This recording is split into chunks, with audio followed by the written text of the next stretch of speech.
오늘은 이 온유한 자에 대해서 말씀을 함께 나누도록 하겠습니다. 지난주부터 우리가 마태복음 5장을 함께 나누고 있습니다. 영 안에서 가난한 자는 천국을 얻어서 누리게 될 것이다, 이렇게 말했고요. 또 지난주에는 애통하는 자는 복이 있다 그랬습니다. 애통하는 자, 슬퍼하고 또 회개하고 또 하나님의 뜻을 위해서 눈물을 흘리는 사람은 복 있는 사람이다. 그래서 우리 믿음의 사람의 특징 중에 하나는 뭐가 있어야 되느냐? 눈물이 좀 있어요. 눈물이요. 눈물이 메마르면은 안 됩니다.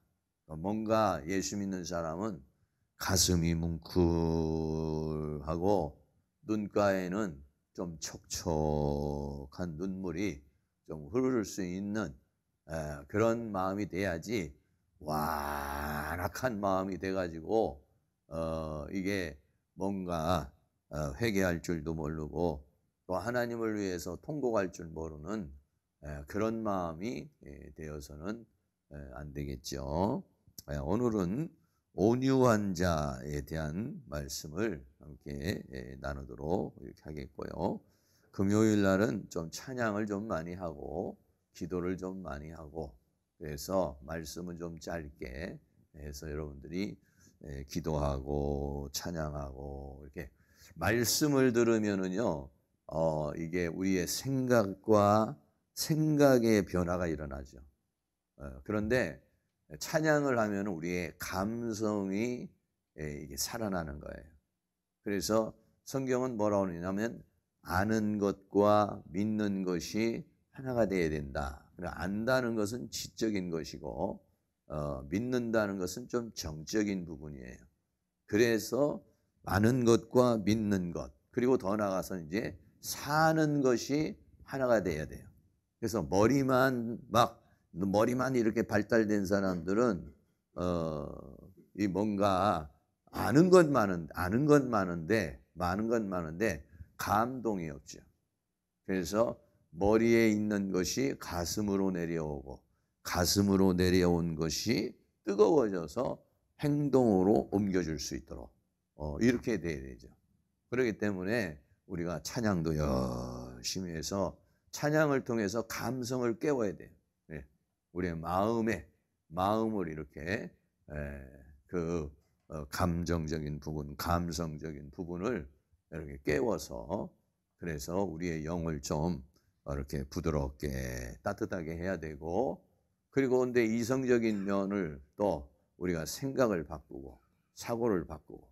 왜 그러냐면 마귀는 생각을 통해서 공격을 하고 감정을 통해서 공격을 해요. 근데 우리 살다 보면은 생각이 문제가 생기고 또 우리의 감정이 슬픔의 감정이나 외로움의 감정이나 두려움의 감정으로 이렇게 바뀌어요. 찬양을 하면은 그런 것들이 우리의 감성적인 부분들이 사라지게 되죠. 그래서 여러분들이 기도도 열심히 하고 또 찬양도 하고 말씀도 듣고, 그래야 아는 것과 믿는 것과 사는 것이 하나가 될 수 있다는 그런 것이죠. 어떤 사람은 말씀만 이렇게 생각하는 사람은 머리로서는 이해를 잘하는데 뜨겁지가 않아요. 뭉클이 없어요. 그러면 안 돼요. 근데 어떤 사람은 또 너무 뭉클하기만 하고 머리에 들은 것이 없어요. 그럼 이러면 또 뭔가 이런 체계가 없어요. 그래서 그런 두 가지를 우리가 함께 병행할 수 있어요. 말씀을 들으면서 생각이 반짝반짝 빛나고 사고가 바뀌어야 되고, 찬양을 하고 기도를 하면서 마음에 뭔가 이런 뜨거움, 간절함, 애타는 마음, 이런 것들이 우리에게 좀 있어야 되겠죠. 그래서 말씀이 역사하는 것과 또 찬양과 기도가 역사하는 것이 다르다는 것입니다. 온유한, 첫 번째로 온유한 자에 대해서 말씀드립니다. 마태복음 5장 5절에 온유한 자는 복이 있나니 저희가 땅을 기업으로 받을 것이며 그랬어요. 그래서 온유라는 말은 헬라어로 프라우스라는 단어입니다. 이 프라우스라는 말은 온유한 또는 겸손한 또는 길들여진 온화한 이런 의미가 있어요. 다시 말하면 이 프라우스라고 하는 말은 어디서 온 거냐면요. 동물을 길들여 가지고 유순하게 하는 거예요. 그러니까 보통 전쟁에 나갈 때는 집에서 기르던 말보다는 야생마를 데려다가 길을 들여 가지고 전쟁에 나간다고 이렇게 말을 해요. 네. 왜 그러냐면 아주 거칠게 자란 그런 야생마가 아주 과감하게 전쟁터에 나갈 수 있는데 문제는 뭐냐면 이게 주인의 말을 듣고 주인하고 하나가 돼야 되잖아요. 그래 어떻게 하냐면 길들여져야 된다. 그래서 동물이 그런 야생마 같은 동물이 길들여진 것을 뭐라고 하느냐? 프라우스라고 그렇게 말을 하게 되는 것입니다. 그렇죠. 우리가 호랑이도 그렇고 사자도 그렇고 동물원에 가면 그 조련사들이 그 조련을 하지 않습니까? 그러면은 잘 길이 들여져 가지고 이렇게 유용하게 사용되게 되는 그런 거예요. 그러니까 온유한 자는 뭐냐면 야생마 같은 존재가 길들여져 가지고 성령에 의해서 말씀에 의해서 은혜에 의해서 길들여져 가지고 유순한 상태로 주인의 통제를 받고 주인과 함께 할 수 있는 그러한 상태가 된 것을 프라우스라고 그래요. 프라우스란 말은 그렇게 되어진 자는 복이 있다. 복이 있다라고 하는 것이죠. 또 사람으로 말하면 난폭하고 아주 매정한 이러한 사람, 분노를 잘하고 화를 잘 내고 이런 사람들이 아주 매몰찬 이런 사람이 따뜻하고 온화한 사람이 되는 것, 이걸 뭐라고 하느냐? 프라우스라고 그렇게 말합니다.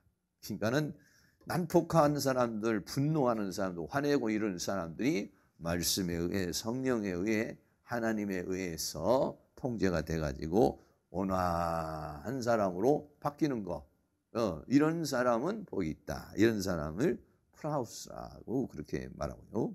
또 하나는 행동이나 감정에 있어서 이런 감정에 있어서 아주 친밀하고 관대해서 사람들을 다 이렇게 수용할 수 있는, 어떤 사람은 이 온화하지 프라우스가 되지 못한 사람은 뭐가 나서 자기 고집, 자기 주관 이런 거에서 다른 사람을 수용하지 못하죠. 그런데 이 프라우스가 되면은 그때는 이렇게 사람들을 다 수용할 수 있는 관대한 그런 사람이 되는 거, 이런 의미를 담고 있는 게 뭐냐면 이 프라우스라는 그런 단어입니다. 그래서 다른 말로 또 말한다면 이 프라우스라는 말은 교만하지 않고 자만하지 않고 겸손한. 그래서 이 프라우스라는 말 자체가 겸손이라는 단어하고 좀 연결이 좀 많이 돼 있어요.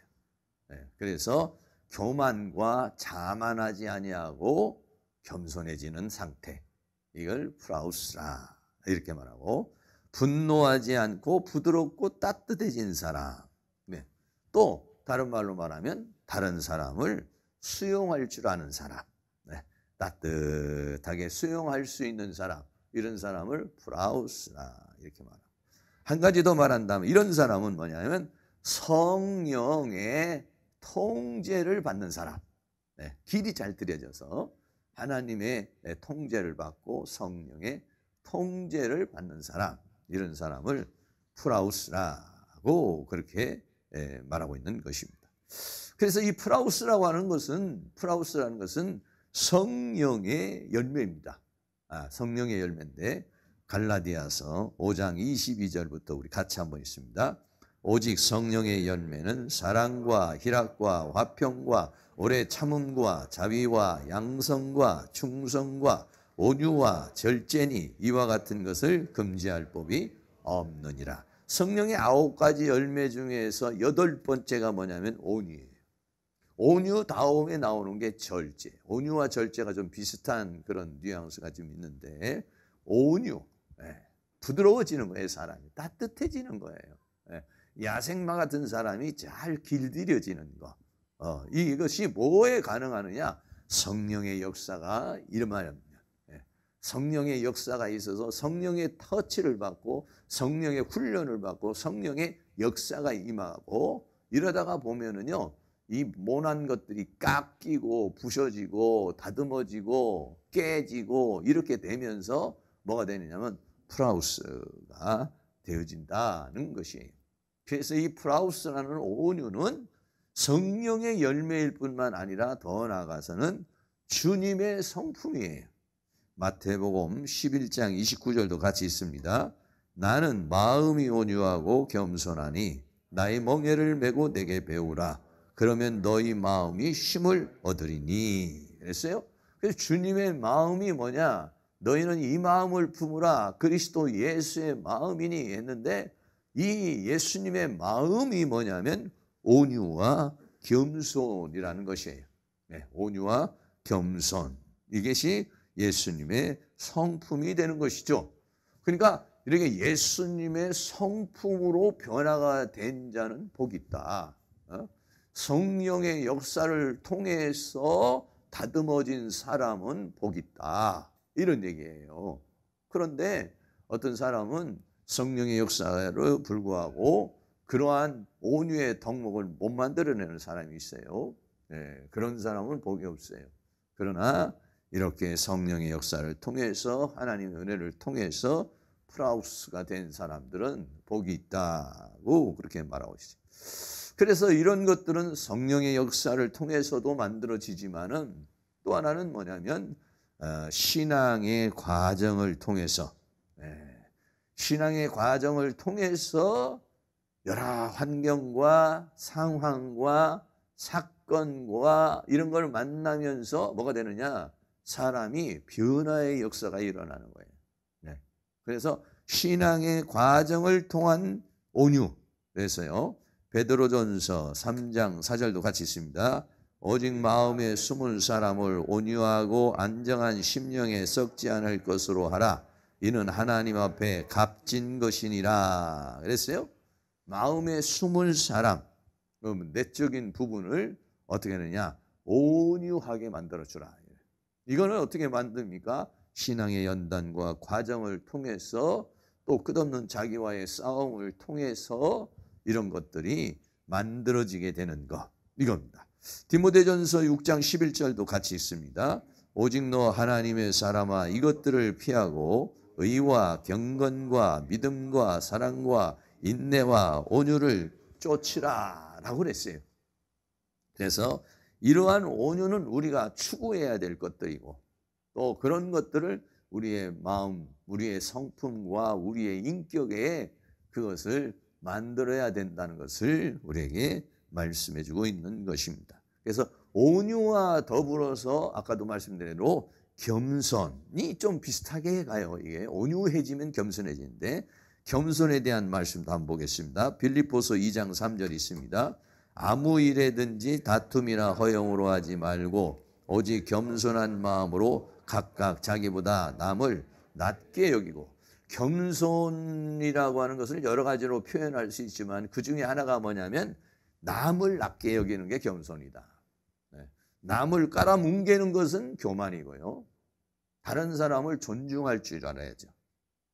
다른 사람을 높여줄 줄 알아야 되는 거.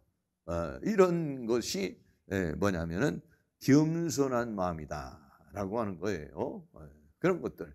이렇게 온유해지고 겸손해지는 사람. 이 겸손에 대해서 한 구절 성경 더 보겠습니다. 베드로전서 5장 5절입니다. 젊은 자들아 이와 같이 장로들에게 순복하고 다 서로 겸손으로 허리를 동이라. 하나님이 교만한 자를 대적하시되 겸손한 자들에게는 은혜를 주시느니라. 그랬어요. 그래서 온유의 덕목을 가지고 있는 사람은 대체적으로는 겸손과 같이 이렇게 온유해지고 겸손해지고 다른 사람을 나보다도 낮게 여기고 낮게 여기고 소중하게 생각하고 귀중하게 생각하고 이런 것들을 우리에게 말씀해 주고 있는 것이죠.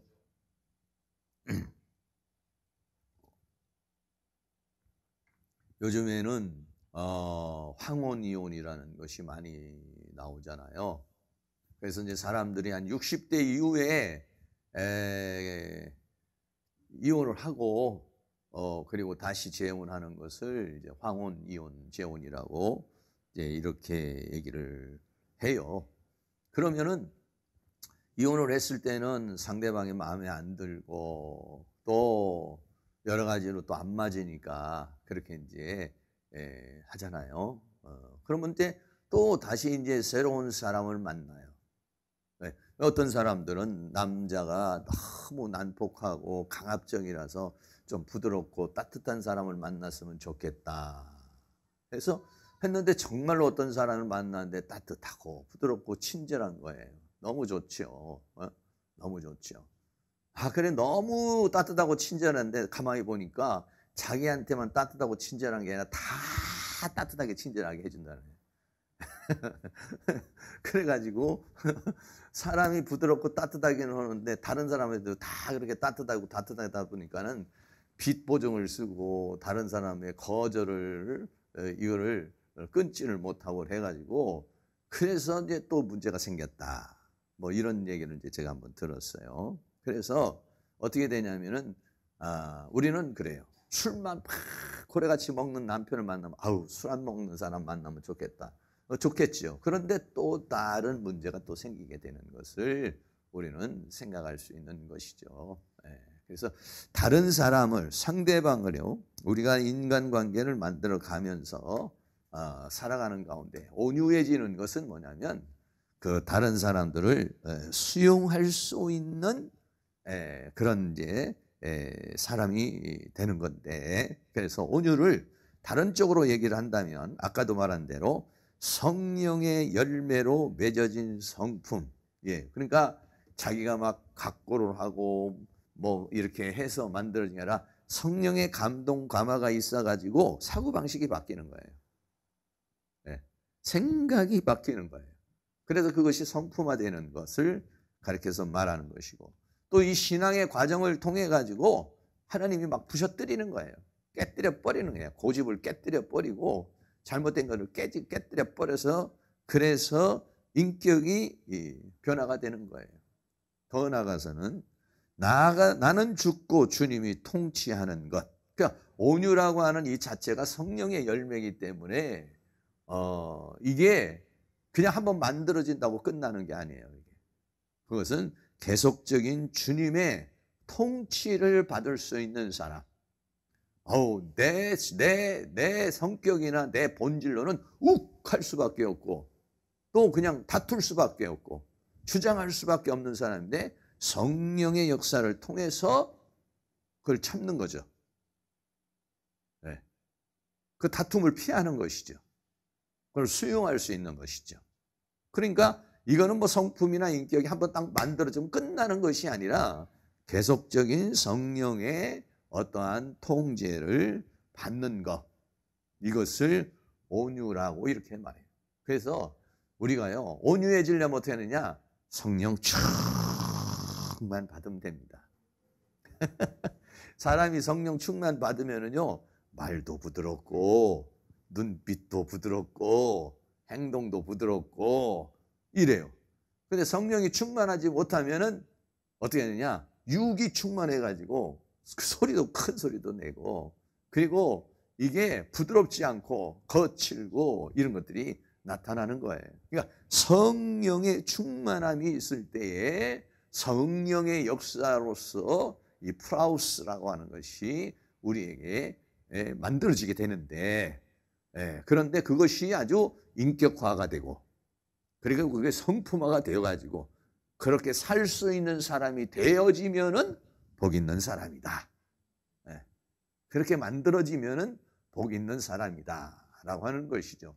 그러니까는 이게 신앙의 과정을 통해서 만들어지는 것이니까 하나님이 막 어떨 때는 내리쳐버려서 낮춰버리시고 또 하늘 때는 어떤 사건을 콱 멍청하게 해가지고 그냥 완전히 다운시켜버리기도 하시고 그런 상황을 하나님께서 몰아가는 거예요. 네. 그래야 어떻게 되냐? 인간은 거기서 깨지게 되고 부서지는 그런 프라우스라고 하는 것이 만들어지는 거예요. 이게. 그 인간은 이런 과정을 통해서 만들어지는 것이니까 사도 바울과 같이 어떻게 되냐? 비천에 처할 줄도 알고 풍부에 처할 줄도 알아야 되는 것이 뭐냐면 하나님께서 때로는 이런 환경을 주시고 저런 환경을 주시는데 그것을 회피를 하려고 그러면 안 돼요. 성실하게 그것을 자족할 수 있어야 되고 성실하게 그것을 받아들일 수 있어야 돼요. 왜? 그거를 통해서 만드시려는 하나님의 뜻이 있는 거예요. 네. 그러한 환경이 나에게 필요한 거예요. 그러한 상황이 나에게 필요한 거예요. 네.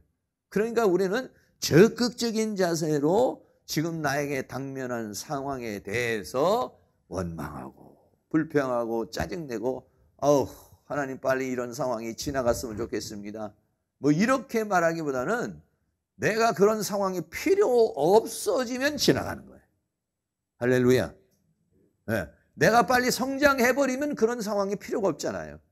내가 그런 상태가 돼버리면 하나님이 더 이상 그런 상황에다가 나를 놔둘 필요가 없는 거예요.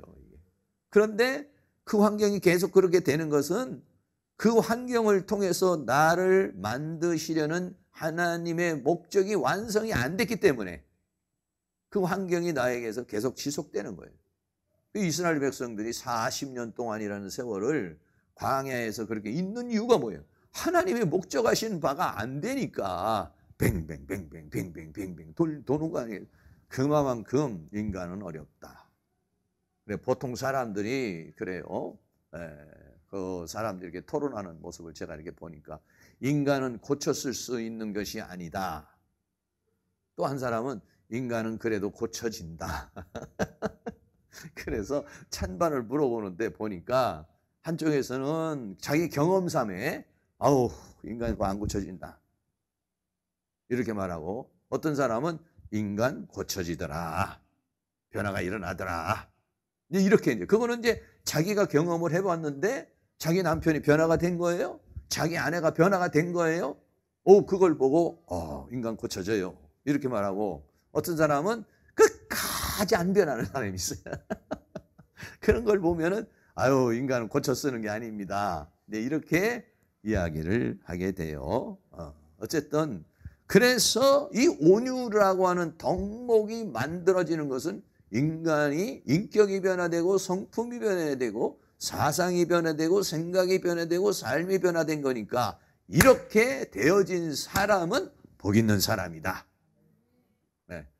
우리는 변화가 일어나는 좋은 쪽으로 변화가 일어나는 그러한 은혜가 있기를 주의 이름으로 축원합니다. 사도 바울 같은 사람이 있죠. 바울이 이렇게 얼굴을 보면은 아주 좀 고집스럽고 강하게 보이잖아요. 머리도 이만큼 저기 하고 이런 스타일 이런 스타일이 이제 정확한 건지는 어쩐지는 몰라도 그래도 화가들이 그렇게 바울을 그렸으니까 대충 이런 사람이라고 생각하죠. 얼마나 청년 시절에 아주 정확한 사람이고 분명한 사람이죠.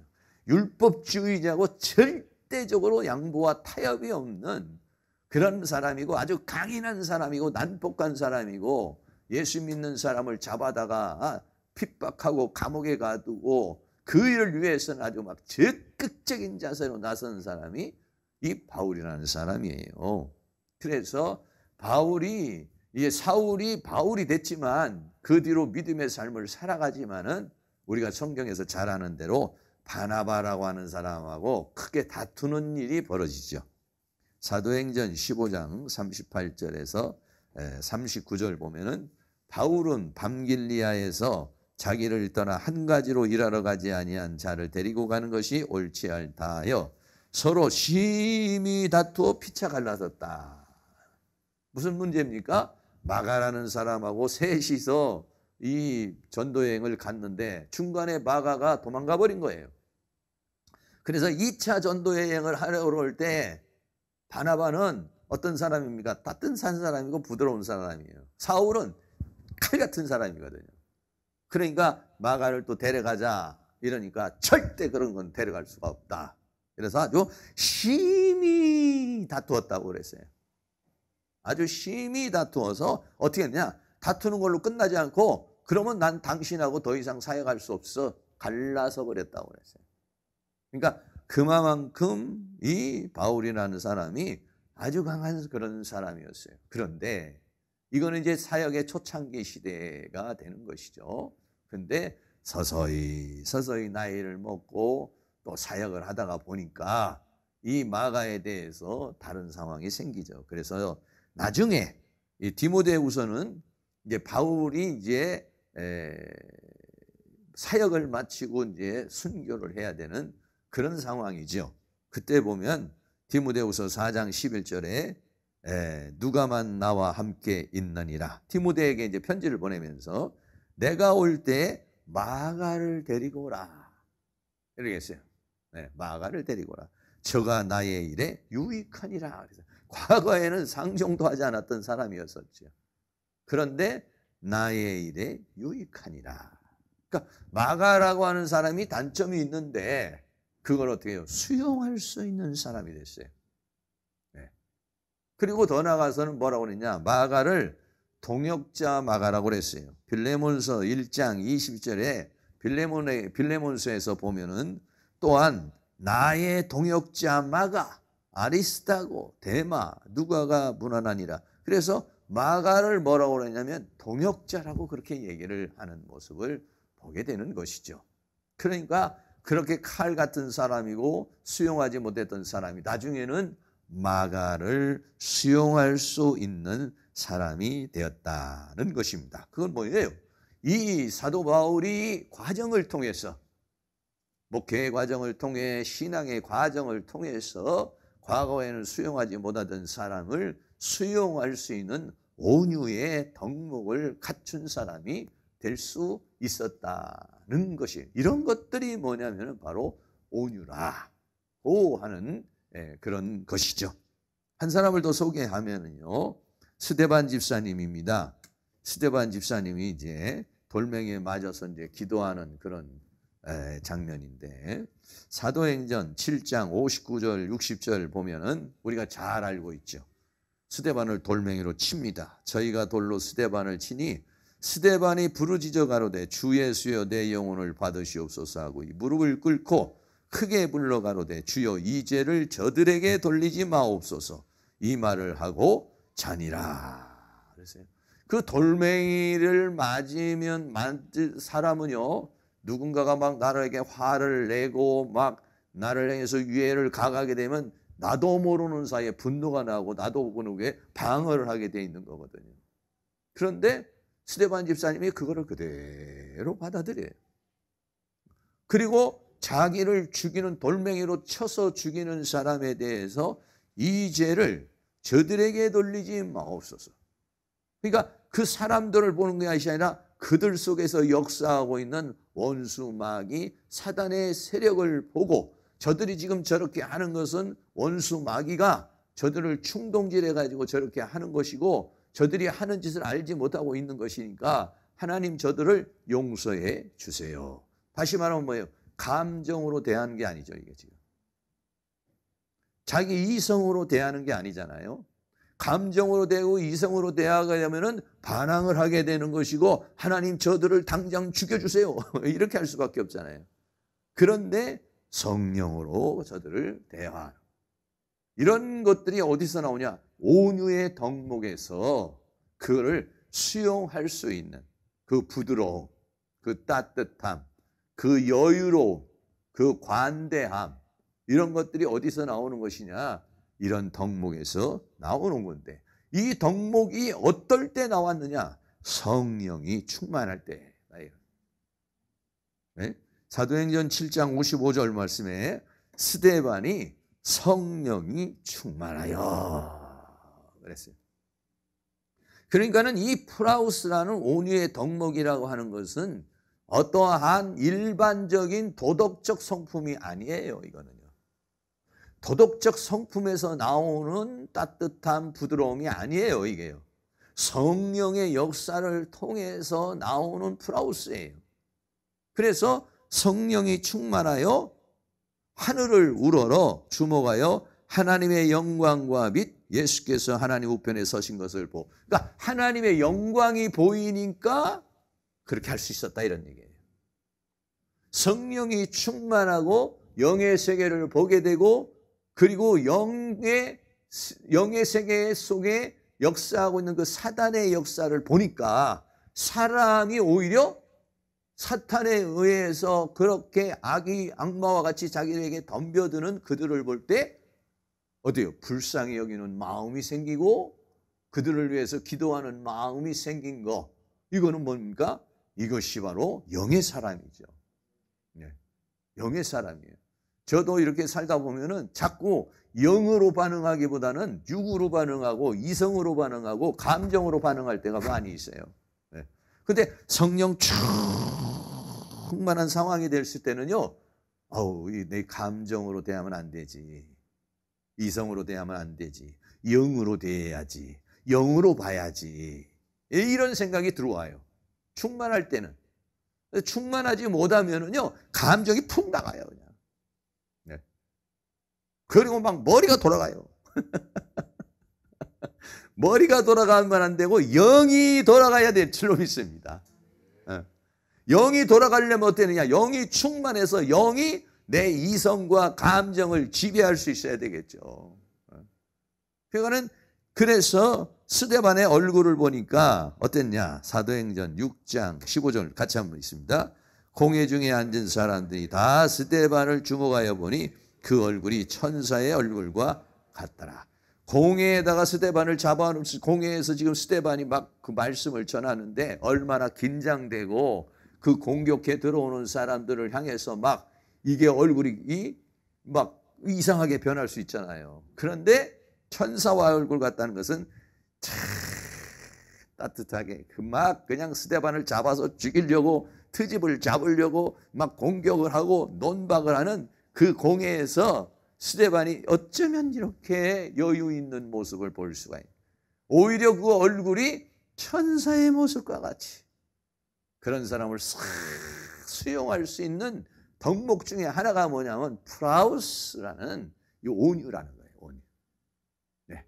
그 온유라는 게 뭐냐면 다른 사람을 싹 수용할 수 있는 능력. 막 아기다툼을 하고 자기를 향해서 막 덤벼들고 막 자기를 어떻게 하려고 그러는 그런 사람까지도 이거를 수용할 수 있는 부드러움, 감정으로 대하지 않고 그거를 감수할 수 있는 이런 것들이 뭐냐면 프라우스라는 온유예요. 그러니까 이 온유라고 하는 것은 정말 우리의 인간의 본능적으로 할 수 있는 것이 아니라 이거는 성령의 충만함을 받아야만이 할 수 있는 그러한 것이라는 것을 말해주고 있는데, 그렇게 그런 성령의 통제를 받으면서 또는 인격이나 성품이 그렇게 만들어진 사람은 복 있는 사람이다. 할렐루야. 그럼 뭐 이런 사람 얼마나 편안하게 살겠어요. 한 사람 더 우리가 모세라는 사람. 이 그림이 뭐냐면 모세가 그 돌멩이 자기 민족을 괴롭히는 사람을 쳐서 죽이는 거죠. 그러니까 모세라는 사람도 엄청나게 난폭한 사람이에요. 사람을 죽이는 게 그렇게 쉬운 것이 아니잖아요. 그런데 그 시시비비 속에서 사람을 죽였어요. 네. 그래서 이 사람이 어떻게 했습니까? 광야에 목동의 인생을 40년을 사는 거예요. 이 여기에서 뭐가 만드냐? 프라우스가 만들어지는 거예요. 야, 내 힘으로 안 되는 거구나. 내 능력으로 안 되는 거구나. 뭐 여러 가지 그 40년 과정을 거쳐서 만들어질 수 있는 것이 여러 가지가 있겠지만 그 중에 하나가 프라우스라는 게 온유가. 네. 모세의 온유함이 어디서 나오느냐? 인간이 40년이라는 훈련과 깨지고 부셔지고 목동에서 그 왕자로 살다가 처참한 목동의 인생을 살면서 뭐가 만들어지느냐? 프라우스가 만들어졌다는 거예요. 하나님은 안쓰럽죠. 그러나 인간은 그런 과정을 겪지 않으면 그런 덕목이 안 만들어지니까 어쩔 수 없이 하나님 광야에 내몰아서 그 살인하라고 그러는 말, 정의에 찬 거, 사람을 죽이려는 거, 자기의 의를 드러내려는 거, 이것을 깨뜨리기 위해서 광야의 훈련이 필요했다는 것이 결국은 이 과정을 거쳐서야 모세가 이제는 십계명을 받고 그리고 사역을 감당할 수 있는 그런 사람이 됐다는 걸 우리에게 말씀해 주고 있는 것입니다. 한 사람도 우리가 소개하면 이 사람이 이 그림이 뭐냐면은 그 지금 야곱이 아버지를 속여가지고 축복을 받는 그런 장면이에요. 얼마나 교활하고 속임수 잘하고 형을 속여서 그렇게 하는 사람이에요. 그런데 결국은 이게 20년이라는 세월을 외삼촌 집에 가가지고 외삼촌은 야곱보다 한 단계 위에 그래가지고 아주 그 야곱을 아주 그 종으로 부리는 거죠. 20년을 고생해요. 그리고 또 깨지질 않아. 다. 그래서 야복강이라는 곳에서 천사와 씨름하는 장면. 그래서 천사가 환도뼈를 부러뜨려 버려요. 환도뼈가 부러지고 나서야 온유해지는 거예요, 이게. 얼마나 인간의 그 본성, 기질이 그게 어렵다. 그렇게 깨지기가. 20년이라는 세월을 그렇게 외삼촌 집에서 달고 달아도 나중에는 막 외삼촌에게 막 항의를 하잖아요. 내가 뭘 잘못했는데 나를 이렇게 속이냐. 내가 뭘 잘못했는데 나를 갖다가 이렇게 골탕 먹이느냐. 이랬어요. 자기는 아버지도 속이고 형도 속여가지고 장자권을 가졌으면서도 외삼촌에게는 막 대드는 거예요. 안 깨져. 20년이 돼도. 20년이 돼도 이게 안 되는 거예요. 결국은 야복강에서 이게 깨지죠, 이제. 이런 장면을 우리가 보게 돼요. 신앙의 모든 사람들을 과정을 보면 다 그렇습니다. 저도 마찬가지고 그래요. 우리가 이렇게 해서 이런 과정, 그러니까 여러분들이 지금 현재 하나님께서 나에게 당면해 준 이 상황을 어떻게 했느냐? 감사합니다. 나에게 이런 상황을 주셨으니 감사합니다. 내가 다 알지 못하는 하나님의 뜻이 있는 줄로 믿습니다. 성실하게 이 과정을 통과하게 하여 주시옵소서. 그러면 이런 사람은 땅을 기업으로 받는다. 두 번째로 땅을 기업으로 합니다. 마태복음 5장 5절에 온유한 자는 복이 나니 저가 땅을 기업으로 받을 것이며, 거꾸로 말하면 땅을 기업으로 주려고 너를 그렇게 깨뜨리는 거야. 너를 그렇게 부서뜨리는 거야. 다시 말하면 복을 주시기 위해서 그렇게 하시는 것이다, 이런 얘기죠. 그래서 그것을 이해를 하고 감사하며 기뻐하며 그 과정을 거쳐서 프라우스가 된 자는 복이 있다. 그리고 그런 사람은 기업으로 받는다. 아브라함에게 하나님께서 가나안 땅을 약속합니다. 창세기 13장 14절 15절에 보면 롯이 아브라함을 떠난 후에 여호와께서 아브라함에게 이르시되 너는 눈을 들어 너 있는 곳에 동서남북을 바라보라. 보이는 땅을 내가 너와 내 자손에게 주리니 영원히 이르리라. 그랬어요. 근데 아브라함에게 주신 이 약속이 아브라함이 그 과정을 통해서 깨지고 부셔져서 창세기 22장에 가서야 네가 이제야 나를 경외하는 줄 알았다 하면서 그때서야 이 땅 가나안이라는 땅을 기업으로 받는데 그 과정이 깨져야 되는 거예요. 아브라함이 가졌던 그 사고방식이나 이런 모든 것들이 깨지려면은 그 연단의 과정, 훈련의 과정이 필요했다는 것이죠. 이스라엘 민족도 마찬가지. 가나안 땅을 기업으로 아브라함에게 약속하셨는데 애굽으로 다시 가서 그 땅을, 가나안 땅을 기업으로 받는데 뭐가 있어요? 광야라는 과정을 통해서 그들의 교만, 얼마만큼 하나님의 말씀대로 순종하는지를 보게 하시면서 하나님의 역사가 일어나는 거죠. 그런 과정들이 깨지는 거예요. 여호수아 14장 1절에 보면 이스라엘 백성이 가나안 땅에서 취한 기업. 그러니까 여호수아 시대에 와서야 가나안 땅을 기업으로 받고 분배를 받는 거예요. 그러니까 그거를 가나안 땅을 받기 위해서는 광야를 통과해야 되는 거예요. 그 광야를 통해서 이루어지는 덕목 중에 하나가 뭐냐면 프라우스라는 거예요. 프라우스. 그 온유함이 만들어지고 있는 것이고. 그리고 그래서 시편 37편 11절 같이 한번 있습니다. 오죽 온유한 자는 땅을 차지하며 풍부한 화평으로 즐기리로다. 근데 땅을 주시기 전에 온유하게 만드신다는 거예요. 그래서 그 온유의 과정을 통과해서 온유한 자는 땅을 기업으로 받게 되는 것이죠. 영적으로는 새하늘과 새 땅을 우리가 얻는 것입니다. 마태복음은 좀 더 단차원 높은 영적인 것이기 때문에 새하늘과 새 땅을 바라본다 그랬어요. 베드로후서 3장 13절에 우리는 그의 약속대로 의에 거하는 바 새하늘과 새 땅을 바라보는도다. 이 땅에서도 우리가 하나님의 땅의 축복을 받지만은 우리는 더 높은 차원에서 새하늘과 새 땅을 기업으로 받을 것을 바라보는 것이지. 그리고 결국은 어떻습니까? 새하늘과 새 땅을 기업으로 받지요. 계시록 21장 1절과 7절을 같이 한번 있습니다. 또 내가 새하늘과 새 땅을 보니 처음 하늘과 처음 땅이 없어졌고 바다도 다시 있지 않더라. 이기는 자는 이것들을 유업으로 얻으리라. 나는 저의 하나님이 되고 그는 내 아들이 되리라. 이 땅에서 수없는 과정을 통과해서 뭐가 만들어지냐? 프라우스라는 온유가 만들어진 자가 땅을, 어떤 땅? 새하늘과 새 땅을 기업으로 받게 되는 것이라는 것이.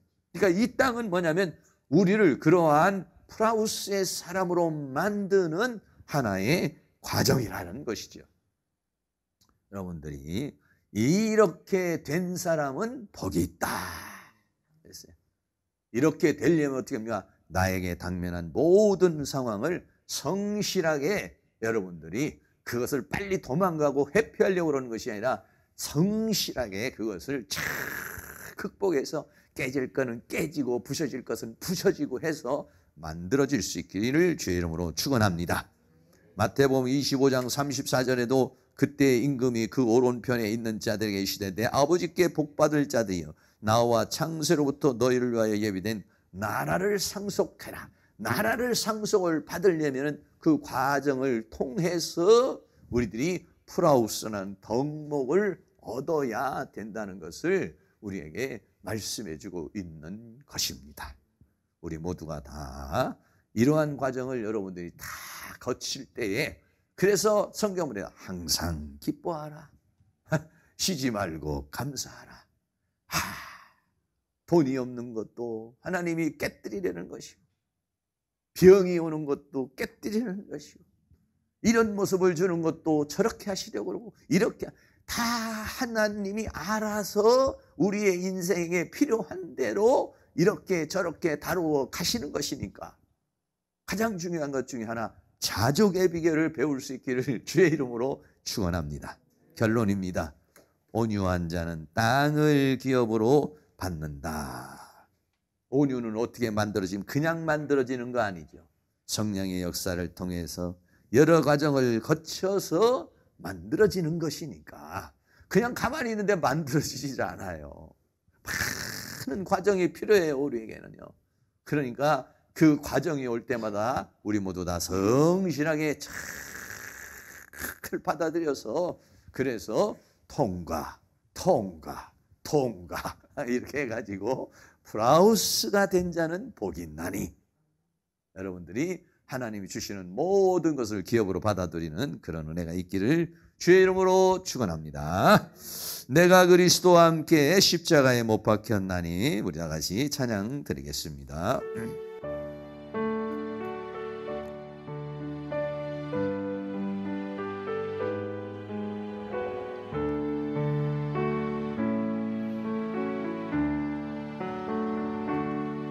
내가 그리스도와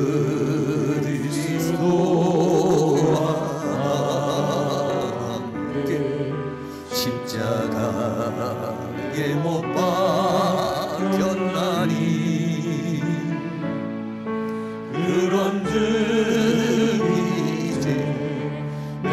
산 것 아니요 오직 내 안에 예수께서 사신 것이라. 이제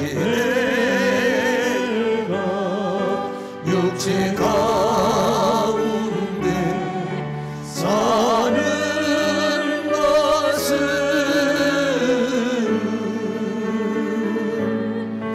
나를 사랑하사 자기 몸 버리신 예수 위에 산 것이라. 내가 그리스도와 함께 그리스도와 함께 십자가에 못 박혔나니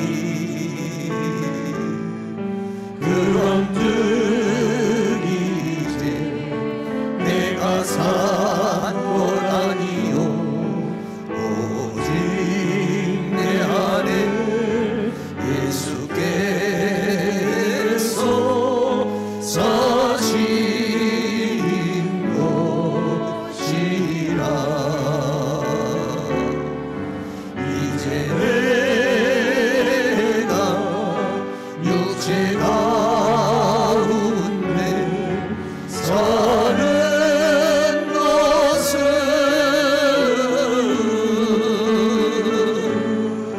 나를 사랑하사 자기 몸 버리신 예수 위에 산 것이라. 한 장 더 드립니다. 고난이 유익이라. 내 짐이 무겁고 힘이 드냐 주를 보라. 찬양 한 장 더 드립니다.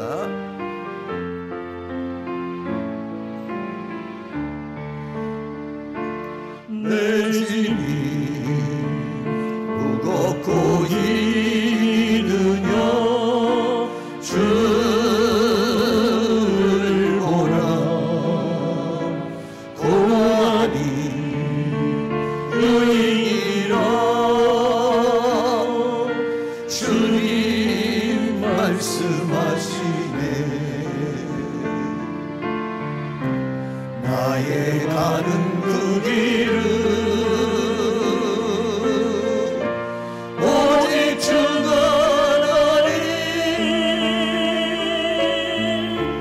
나를 단련하신 후에는 내가 정금같이 나오리. 오늘의 아픔은 내일의 소망이요 쓰라리 아픔 뒤에 축복이 있다네. 고난은 인생의 장의를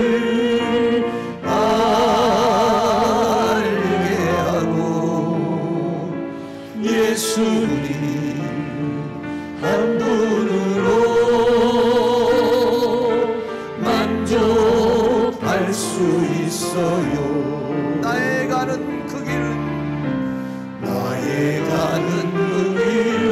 오직 주가 하나니 오직 주가 하나니 나를 단련하시는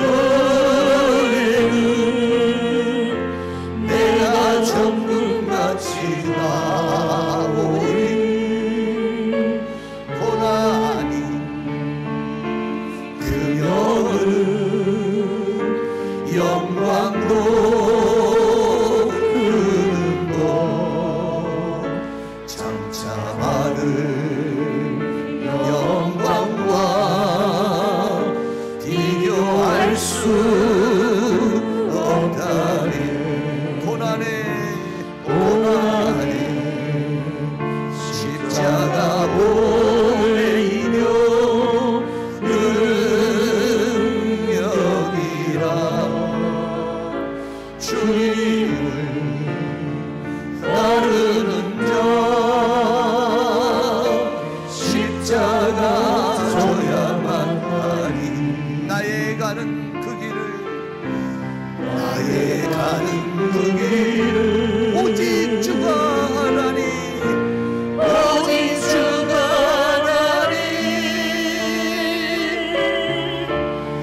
십자가 보배이며